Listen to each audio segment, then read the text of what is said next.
Now, I'm going to be processing 3 images this morning, which are going to be included in this week's main channel video on Sunday, where I'm going to be looking at the comparison between big epiphanies that I had in the Gobi Desert 4 years ago to where I am today, mostly shooting locally, not going to grand dramatic landscapes and not chasing that type of photography anymore. And I just want to make that connection between the way I used to feel in the field and how I feel today.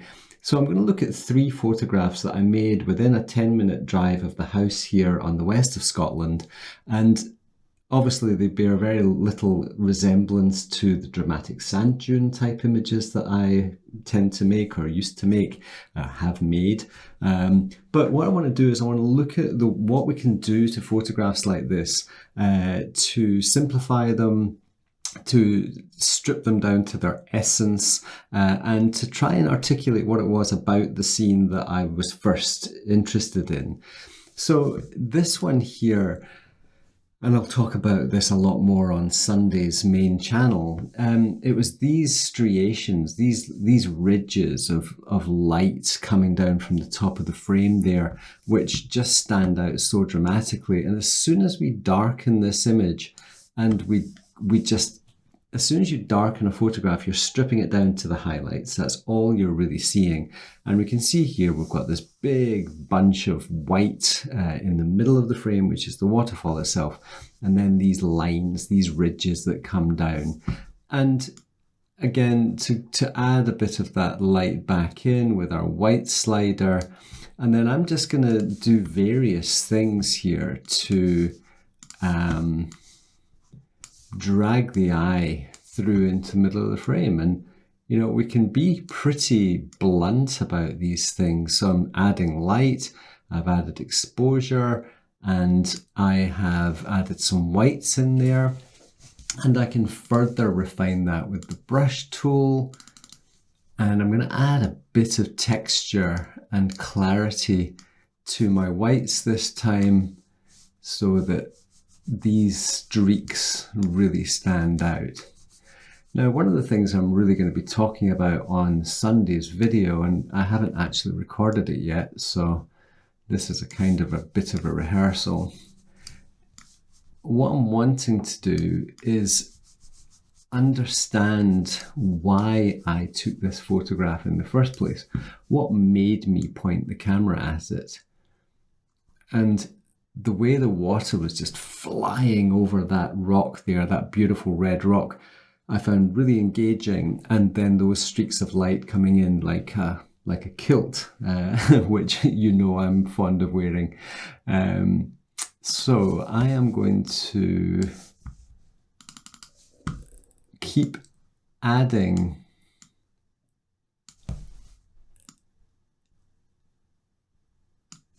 different ways of separating out this frame. So if I turn that off, you can see those kilty rocks pop out a bit more. This photograph to me is as much about those pleats of beautiful stone as the waterfall itself, and everything else that's in the foreground is context, but it's providing a great geometric platform on which to build the rest of the image. So I want to look at the bottom here now. So I want to add, these are quite logical in the way they're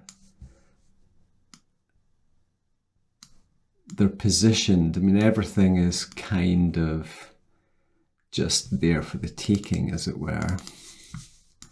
So you can kind of just patch these things up quite easily. You know, and the basic rules of geometry are always going to apply, which is things that are closer to you, we should make them feel closer. Otherwise, things are going to feel like the back is falling in on us. And if we do that, then it's going to feel jarring. And I don't want this to feel jarring. I want it to feel really harmonious. Now, we've created a little bit of a white spot down there. And the easiest way is just to get my whites and tone that down a little bit. Now, these are images, again, I'm just going to work in Lightroom. I'm not going to take them into Photoshop or anything. I think it's really important to be able to look at these photographs just in the Lightroom context and think, how far can we take these? Now, I haven't done very much in the way of global adjustments so far. I'm going to darken it down a bit more and then come back in and adjust a few of these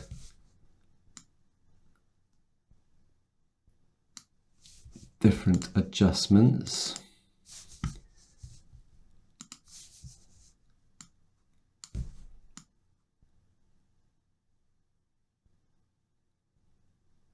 Because, well, if everything's explicit, so let's come into our basic panel and just crank up the shadows.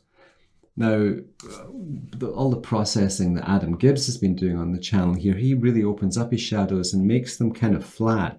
Whereas I'm a big fan of contrast. I like deep blacks, and some of the prints that I've been doing recently have got really, really deep blacks. If we look at the consequence of our shadows there, as soon as we open it up, we're introducing textures into the photograph. So this area on the right-hand side there becomes more significant because we can see it. If I darken those shadows down, then we're forced in to look at the waterfall. And I think this is really just the type of thing that we have to take on board is, you know, what's the context? What's the purpose of this image? Do we want to really create a mood that we like, that's speaking to us? Or are we looking for popularity on social media? If you're looking for popularity, then go with high contrast. High contrast is more popular than low contrast. I think that's just a fact of life. I am going to come back in and just keep adding light to that waterfall. And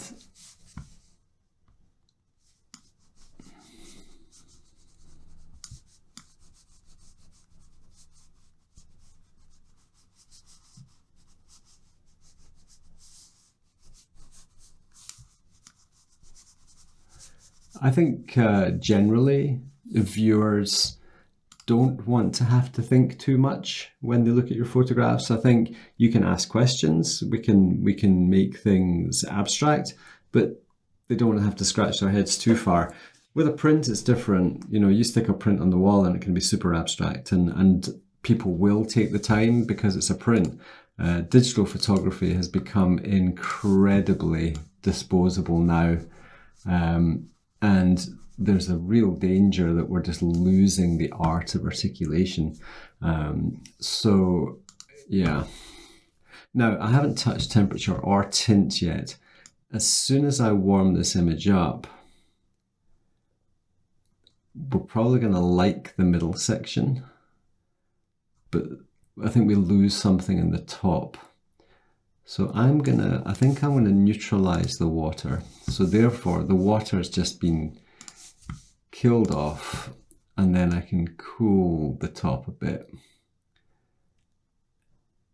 Again, you know me, I like these transitions. I like warm to cool, light to dark, contrasty to less contrasty. So I think if we open up some of that color difference, that's going to help. And I think I might see if I can get something coming out of the water here. Just brighten that water up a little bit in there. And this rock here was stunning. So I'd like to show a bit more of that.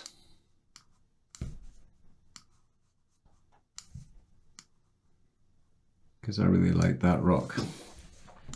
So if I look at the before and after, you can see that we have generally darkened things down. We've created more contrast. We have changed the color so that it's generally a bit warmer. Looking at the original now, I think we can probably cool the whole thing a fraction without it getting too cool. And I think I'm happy enough with that. So it's a way to just use the luminosity that's in the photograph to make it very clear what we're looking at. And it's the waterfall, the kilt streaks of the rocks at the top, and then the warmer rocks down below to add some degree of context. Now, the second photograph is a very tight little abstract. This is 70mm, so I'm shooting with my 24-70 here. And I was looking at the impact of different shutter speeds flowing over these kind of interesting rocks, and I really quite liked it. And this is a 1 second exposure, so when you're zoomed in quite tight, so I've still got some detail, but it's not totally destroyed. It's still slow enough. Now, this image I want to look at in black and white, and I'll use an orange filter because you can see when I increase that orange filter, we're increasing the brightness of the orange tones in the image. Because those rocks were quite warm to start off with, we add the orange filter, it makes those tones brighter. Now, I want to show you the impact of the temperature and tint. Now, the temperature, because this is all, we're already adding to the warmth of this image with the subject is quite warm. We've added an orange filter which boosts the brightness of those. So as we warm the color palette, you can see that we get to a point where we're increasing the luminosity of the image based on its temperature. Because if we've got an orange filter, as we make the image more warm, that is going to make it brighter. And you can see as we cool it that we start making it much, much darker. Now, I'm going to use the temperature slider to determine my overall brightness. And you can see we can do a similar thing with the green and magenta, is that we can find a sweet spot because the green and magenta is allowing us to add contrast into this. So we're using the temperature and tint to actually change the brightness and contrast of the photograph. And this is an incredibly powerful technique in black and white conversions in Lightroom. If you haven't already done so, please check out my black and white videos that are available on our website, because I go into this in a lot of detail. I am going to stick a really huge vignette on this and invert it, because I really want that water to become the main event, but I am going to use the range mask to take off the brightest tones and perhaps the deepest shadows. So what that will do is mostly vignette the midtones. And that's a kind of a good way of creating a vignette without making it too dark on the outside. We're using a range mask to limit the amount of darkness that we're going to get in here. Now, if I warm that up further, that warming has the same impact as we had using the black and white filter, the orange filter, and the black and white conversion. And we can still further come into the BW mix and look at our warmer tones. I just want those striations in the rock to really stand out, because that was part of the joy of this photograph, was those things. Now, globally, I think I'm going to take off some dehaze and a little bit of clarity and reduce the texture, because I want to make it kind of dreamy. And then I'm going to darken it a bit more. Now, these little photographs are moments of engagement for me. You know, I found the whole experience of shooting this, and you'll see on Sunday's video, I found it really engaging. You know, it was really sucking me in, and I had a great time, very close to home, you know, playing around with this type of stuff. And the processing is just a way to have another moment in time where I can chill out and talk to you guys and do a bit of fiddling in my photographs. The third image, I was drawn to this A shape that's in the striations of the rock. Again, this is a 1/4 of a second exposure, and I think I'm just going to make this one quite straightforward. I want to open up all of that, and I'm going to add some nice richness to it. It's a bit green, so bring in the magenta there. And this is a photograph that will probably need very little in the way of processing. But what I think I will do is just grab a little brush, an adjustment brush, and with the exposure slider, I'm just going to come in and paint those lines of the A. And it's pretty subtle. I mean, it's, you know, when you turn it off, you think, oh, well, that's still not too bad. When you turn it on, it stands out a lot more, but I don't think it's unnaturally so. And I like this. I think it's a photograph that I really, yeah, I kind of dig it. So I'm going to take off some dehaze off the water to make it a little bit dreamier, but I'm going to add texture because I want those striations to feel like the lines in the rock. And this is what I was trying to do with this photograph, is to create a mirroring between the lines of the strata in the rocks and the flow of the water, the streaks of the water. So it was almost like two different elements kind of mirroring each other somewhat. And I quite like this one. I really do. I think a tone curve is going to help. Just to bring in some nice contrast there. This right hand side still feels a touch green to me. So I'm just going to counter that with the magenta and the warmth in there. And again, you know, this is a very simple photograph, and I had to take quite a few of these because the way the water was splashing off the left-hand side there, it was mostly obscuring that A.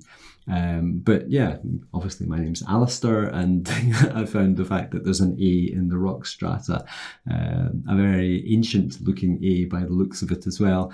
It kind of tickled my imagination as well. So we have there the 3 photographs, and obviously we're going to be looking at some rather dramatic desert images as well.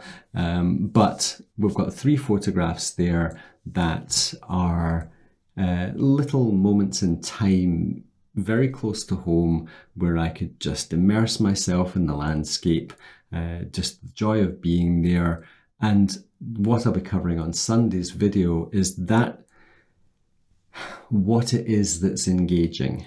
Yeah, so it's the science, the neurosciences, I guess, of engagement, because there has to be something, and we've talked a lot about this in the past, but I'm going to keep hammering it home because I want to tie it in also with Sunday's Zen Haggis video, which is my new YouTube channel. If you haven't checked that out, please head over to the Zen Haggis and subscribe, because this is going to be non-photography and it's going to be more about personal development.